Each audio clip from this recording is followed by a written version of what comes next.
رمضان کا مہینہ آیا تب قرآن کی آیت، رمضان ختم تمام آیتیں ڈیلیٹ، مولویوں کی تقریروں کو ڈیلیٹ کر دیا جاتا ہے اور اس کے اندر بھوجپوری گانے ایک سے ایک سانگ لگایا جاتا ہے اور اس کو سنایا جاتا ہے۔ سر کی حفاظت کا مطلب یہ ہے کہ اپنے کانوں سے غلط چیزوں کو نہ سنا جائے۔ سونا پور کے لوگوں، تم یہ بھی کر سکتے ہو، کتنے میں نے ڈرائیور کو دیکھا ہے کہ اپنے گاڑیوں کے اندر جب تک کہ وہ گانا نہیں سنیں گے تب تک وہ گاڑی نہیں چلا پاتے ہیں۔ کہتے بولی صاحب اگر ہم گاڑی چلاتے سمے گانا ہونا نہیں لگائیں گے، مٹی کے اندر ڈال دو، دفن کر دو تو تیرا یہ کیمرہ کام کا لائق نہ ہوگا، لیکن اللہ کا ایسا CCTV کیمرہ ہے جو کبھی خراب ہونے والا نہیں ہے۔ کرامن کاتبین یعلمون ما تفعلون، اے میرے بندو ہم نے تمہارے دونوں کاندھوں پہ دو فرشتوں کو میں نے متعین کر دیا ہے، یعلمون ما تفعلون، جو تم کیا کرتے اس کو وہ جانتے ہیں، اس کو وہ لکھتے ہیں، اس کو ریکارڈ کر رہے ہیں۔ کہیں بھی کرو ریکارڈ کر رہے ہیں، تصور کیجئے آپ۔ اسی وجہ سے میرے بھائیوں، آپ نے مبارک کا نام سنا ہوگا، عبداللہ بن مبارک کا نام سنا ہوگا، بہت ہی بڑا محدث گزرے، بہت ہی بڑے محدث گزرے ہیں عبداللہ بن مبارک کے نام سے۔ ان کا باپ مبارک جن کو ان کے مالک نے اپنے باغیچے کی خدمت کے لیے رکھا تھا، مبارک کو رکھا تھا، اپنے باغیچے کی دیکھ ریکھ کے لیے رکھا ہوا تھا، اور وہ مبارک اس باغیچے کے دیکھ ریکھ کیا کرتا تھا۔ 3-4 سال کے بعد اس کا جب مالک گھر آیا اور اپنے کچھ دوستوں کو لے کر کے آیا اور مبارک سے کہا مبارک جاؤ اس باغیچے سے میٹھا میٹھا پھل لا کر کے ہمیں کھلاؤ۔ مبارک گیا اور کئی جگہوں سے الگ الگ پھل لا کر کے مالک کو دے دیا، لیجئے کھا لیجئے۔ جب مالک کھانے لگا تو کھٹا نکلا، دوسرا کھایا وہ بھی کھٹا، تیسرا کھایا وہ بھی کھٹا نکل گیا۔ مالک غصایا تو 4 سال سے میں نے تمہیں رکھا ہے، تمہیں اتنا بھی معلوم نہیں ہے کہ کون سا میٹھا اور کون سا کھٹا ہے، جا میٹھا لے کر کیا۔ یہ پھر سے دوبارہ گیا اور دوبارہ جا کر کے اس نے درخت سے پھر سے پھل توڑ کر کے لائے اور لانے کے بعد اپنے مالک کو دے دیا۔ مالک نے پھر کھایا تو پھر پھل میٹھا نہیں بلکہ کھٹا نکل گیا۔ اب اور زیادہ غصہ ہو گیا، تمہاری سیلری کاٹ لوں گا، وقت تم کو رکھا ہوا 4 سال سے تم کو معلوم ہی نہیں کون سے۔ اب آپ ظاہر سے بات ہے کسی بھی درخت کو پھل کو اگر آپ کھائیں گے تو آپ کو معلوم ہو جائے کہ اس درخت کا پھل میٹھا ہے، اس کا تھوڑا سا کھٹا ہے، معلوم ہو جائے گا۔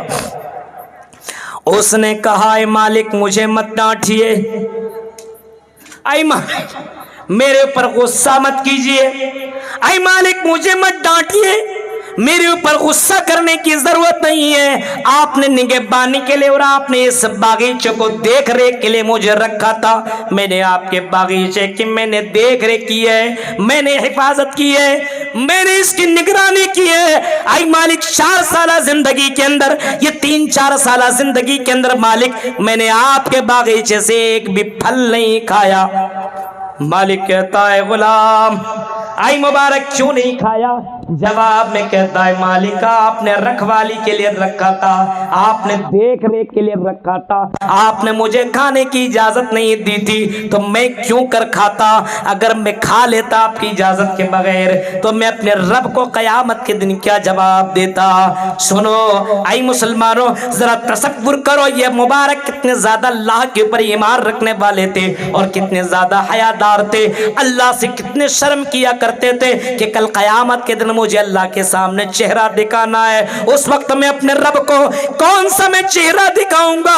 اگر میں نے دنیا کے اندر غلط کام کر دیا، میرے مالک نے مجھے باغیچے سے کوئی پھل کھانے کی اجازت نہیں دی ہے تو میں کیوں کر کھاؤں؟ مبارک کا یہ جملہ سنا، جب یہ جواب سنا تو مالک ہکا بکا رہ گیا، تعجب کرنے لگا کہ کوئی اتنا دیندار بھی آدمی ہو سکتا ہے، کوئی اتنا اللہ سے ڈرنے والا بھی ہو سکتا ہے، کوئی اللہ سے اتنا شرمانے والا بھی ہو سکتا ہے۔ حسن کو یہ مبارک اتنا پسند آیا، اتنا پسند آیا، اتنا پسند آیا کہ اس مالک کی ایک پیاری خوبصورت سی بیٹی تھی۔ اس مالک نے کہا اے مبارک تم نے شادی نہیں کی ہے، تم سے میری گزارش ہے، اپیل ہے، تم میری بیٹی سے شادی شادی کر لو، شاید کہ میری بیٹی بھی دیندار ہو جائے، شاید کہ میری بیٹی بھی تقوی والی ہو جائے، شاید کہ میری بیٹی بھی اللہ سے ڈرنے والی اور شرمانے والی بن جائے۔ اگر تیری زندگی میں میری بیٹی چلی جائے تو وہ بھی جنت والے کام کرنے والی بن جائے گی۔ تعجب! آج کے دور میں میرے بھائیوں ایسا ہوتا ہے، شوہر غلط کام کر رہا تو بیوی نہیں ٹوکے گی، بیوی غلط کام کر رہی تو شوہر کیوں ٹوکے گی؟ کیونکہ شوہر کے تمام کرتوت بیوی کو معلوم ہے۔ شوہر ٹوک سکے گا نہیں، کیونکہ وہ خود اس کے اندر مبتلا ہے۔ غلط کام، موبائل کے اندر پاسورڈ لگا کر کے رکھا ہے، کیوں؟ بیوی موبائل اگر دیکھ لے تو واٹس ایپ چیک کرے گی، فون اسٹیٹس چیک کرے گی، اس کو معلوم چل جائے گا کس سے کانٹیکٹ چل رہا ہے۔ ظاہر سی بات ہے، ہم اس کو کچھ نہ بولے، تم ہمیں لقمہ دو نہ ہم تمہیں لقمہ دیں، تم جو کرو کرو، ہم جو کریں ہمیں کرنے دو۔ آج حالات یہ ہیں کہ آج ایک دوسرے کو کوئی ٹوکنے کے لیے تیار نہیں ہے، کیونکہ ہر کوئی گناہوں کے اندر مبتلا ہے، حیا نہیں ہے، ایمان نہیں ہے۔ اس وجہ سے سماج کے اندر تقریریں ہوا کرتی ہے لیکن اصلاح نہیں ہو پا رہا۔ غور کیجئے میرے بھائیوں، اللہ کے نبی صلی اللہ علیہ وسلم نے کسی موقع پہ فرمایا تھا، استحیوا من اللہ حق الحیا۔ اے سونا پور کے لوگوں ذرا اس حدیث کو بڑی غور سے سننا۔ اللہ کے نبی جو وشنو یش کے بیٹے محمد رسول اللہ عبداللہ کے بیٹے سومتی پرادرواپیم، جو سومتی کے پیٹ سے جنم جنہوں نے لیا ہے، جو ایسی بلد الیمین کے اندر پیدا ہوئے، ایسے شہر کے اندر پیدا ہوئے جہاں پہ برکت ہی برکت ہے، جس کو امن والا شہر بتایا گیا، اس میں وہ محمد الرسول اللہ لوگوں کو بتا رہے ہیں، اے لوگوں، اللہ سے جس طریقے سے شرمانا چاہیے، حیا کرنا چاہیے، استحیوا من اللہ حق الحیا، اور مسلمانوں جس طریقے سے اللہ سے حیا ہونی چاہیے ویسے بندہ اللہ سے حیا نہیں کرتا۔ صحابہ نے کہا اللہ کے نبی ہم تو حیا کرتے ہیں، شرماتے ہیں۔ آپ نے فرمایا اس حیا کی میں بات نہیں کر رہا ہوں، میں اس حیا اور اس شرم کی بات کر رہا ہوں، اس شرم کی میں بات کر رہا ہوں، اس حیا کی بات کر رہا ہوں۔ ان تحفظ الراس وما وعى، ان تحفظ الراس وما وعى، فرمایا تم اپنے سر کی حفاظت کرو اور اپنے سر سے جو چیزیں جڑی ہوئی ہیں، اٹیچ ہیں، ان تمام چیزوں کی تم حفاظت کرو۔ کون کہہ رہا ہے؟ حیا کا مطلب سمجھا رہے اللہ کے نبی، سر کی حفاظت۔ سر کی حفاظت کا مطلب کیا ہوا؟ آپ کا سر صرف اللہ کے سامنے جھکنا چاہیے، آپ کا سر پیروں، مریدوں، مزاروں، قبروں، باباؤں کے سامنے نہیں جھکنا چاہیے۔ لیکن آج کتنے مسلمان ایسے، کتنے کٹ ملا ایسے ہیں جو تقریریں کہتے ہیں فلاں بابا کے پاس آ جاؤ سب مل جائے گا۔ ہاں، یہ بھی حیائی نہیں ہے، یہ بھی حیائی ہے، بھی حیائی میرے بھائیوں۔ تعجب کریں گے آپ، غور کریں گے کہ آج ہمارے سماج کے اندر بھی حیائی عام ہوتی چلی جا رہی ہے۔ آج مسلمانوں کہ پیشانی نہ جانے کہاں جھک رہی ہے، کبھی ننگے بابا کے سامنے تو کبھی کتا بابا کے سامنے، کبھی اس کے سامنے تو کبھی اس کے سامنے، جس کے سامنے جھکنا چاہیے اس کے سامنے تو ہماری پیشانی جھکتی نہیں ہے۔ سر کی حفاظت کا مطلب یہ ہے کہ سر جب جھکے تو اللہ کے سامنے، ہاں سجدہ کرو تو اللہ کے سامنے، اس اللہ کے علاوہ کسی اور غیر کے سامنے سجدہ کرنا بہت ہی بڑا ظلم، بہت ہی بڑا گناہ ہے۔ اس اللہ کو چھوڑ کر کے کسی غیر کے سامنے سجدہ کرنا یہ سراسر ظلم ہے، اور اللہ کے نبی صلی اللہ علیہ وسلم نے باقاعدہ اس کو گناہ قرار دیا ہے، اور اللہ تعالیٰ نے تو ایسے لوگوں کے لیے جہنم کو کنفرم بتایا ہے۔ اس وجہ سے اللہ کے نبی صلی اللہ علیہ وسلم فرماتے ہیں استحیوا من اللہ حق الحیا ان تحفظ الرأس، اپنے سر کی حفاظت کرو، سر کی حفاظت کرو۔ آج ہم اور آپ سر کی حفاظت کر رہے ہیں۔ سر کی حفاظت کا مطلب سر کے اندر کان ہے، کان ہے کہ نہیں؟ اس کان سے غلط چیز مت سنیے. آج کا ہمارا نوجوان صبح کے وقت ایئر فون لگایا, چل رہا ہے بھوجپوری گانا, قرآن کی آیتیں چلتی ہے. ابھی بھی حیا کہیں کے بے شرم, تم قرآن کی آیتوں تو لگا سکتے ہو, قرآن بھی سن سکتے ہو, تم گانا ہی کیوں سن کر کے تم جاگ رہے ہو؟ اس کا مطلب یہ ہے کہ تیرا دل زندہ نہیں ہے, مردہ ہو چکا ہے, مردہ. سر سے جڑی ہوئی چیزیں ایک آنکھ بھی ہے, دونوں کے دونوں تمہاری آنکھیں بھی ہے, اس دونوں آنکھوں کی حفاظت کرنا بھی ضروری ہے. اے سونا پور کے لوگوں, کیا تم اپنے دونوں آنکھوں کی حفاظت کرتے ہو؟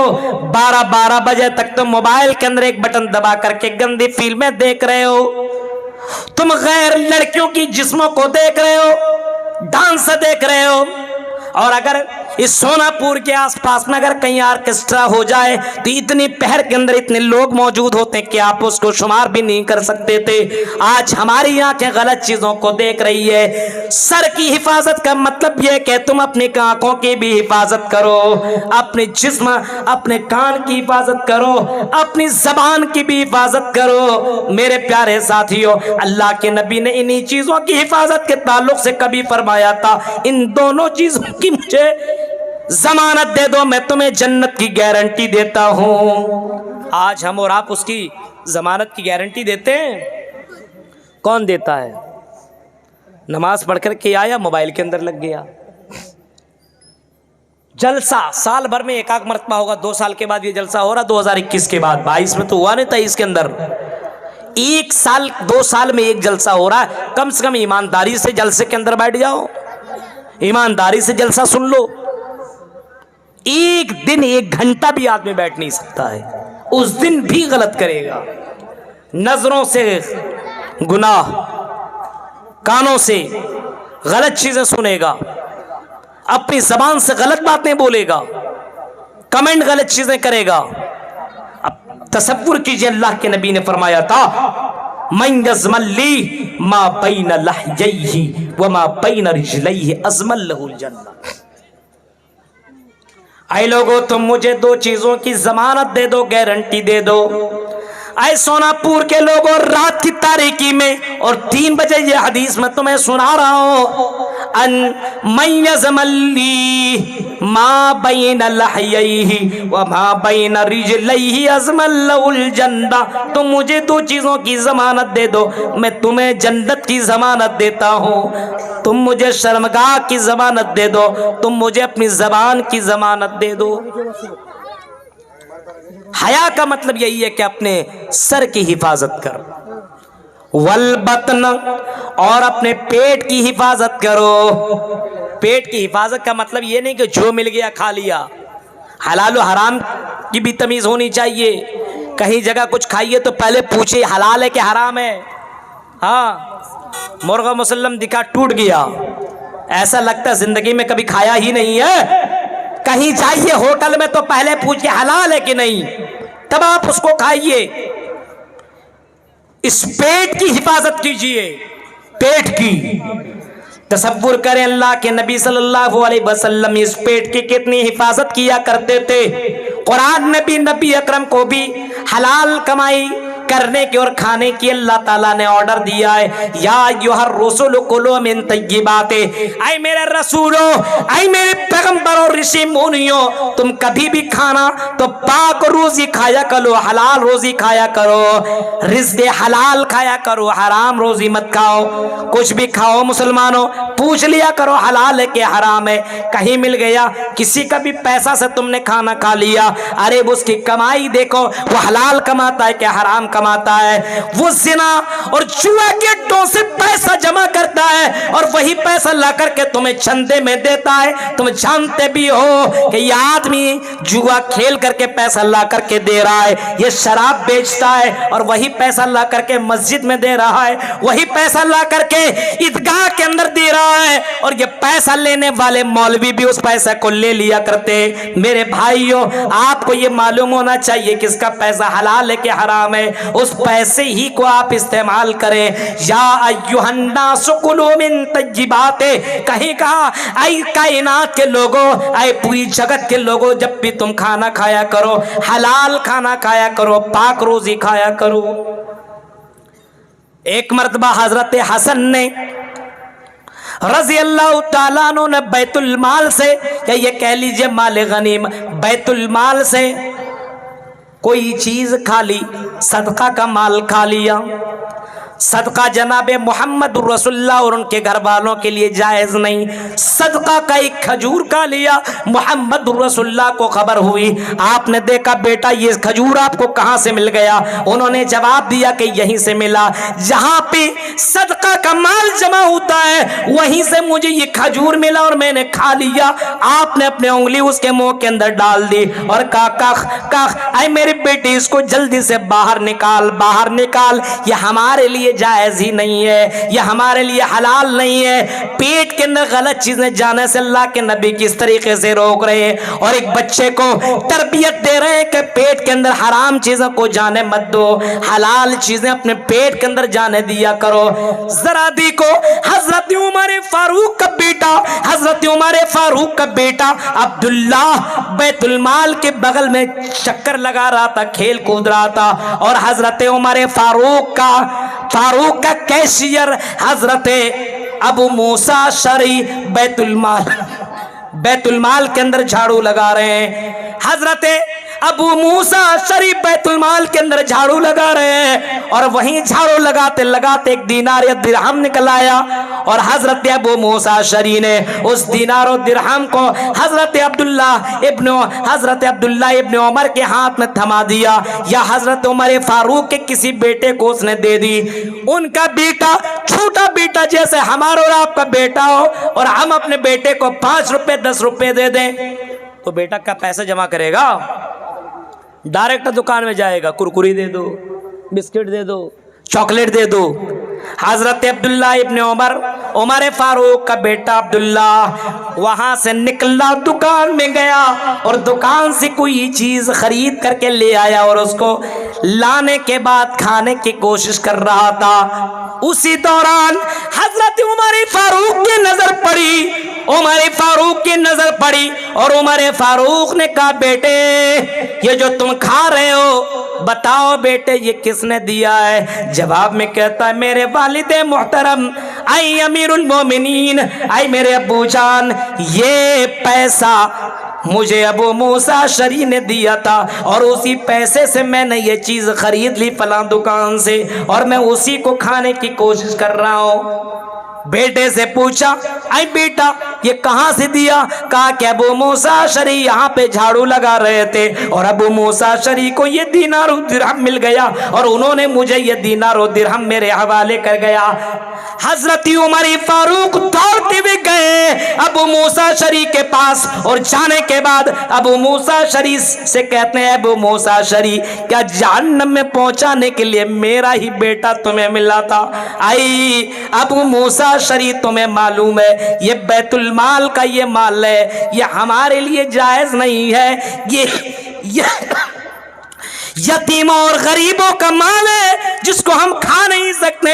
یتیموں کا مال تم نے میرے بیٹے کو دے دیا، اگر میں دیکھ نہ لیتا اور کہیں میرا بیٹا کھا لیتا اور کہیں یہ میری غیر ذمہ داری کے طور پر اس کے پیٹ میں چلا جاتا اور کہیں کل قیامت کے اللہ تعالیٰ مجھ سے سوال کر بیٹھتا تو میں اپنے رب کو کیا جواب دیتا؟ کیا جہنم میں پہنچانے کے لیے میرا بیٹا ہی ملا تھا؟ میرے بھائیوں پہلے کے لوگ نبی کے صحابہ ذرا تعجب کریں گے اور سوچیں گے اور غور و فکر کریں گے کہ اپنے پیٹ کے اندر کوئی دانہ اگر لے جایا کرتے تھے تو بہت سوچ سمجھ کر کے کہ یہ حلال کا ہے کہ حرام کا ہے.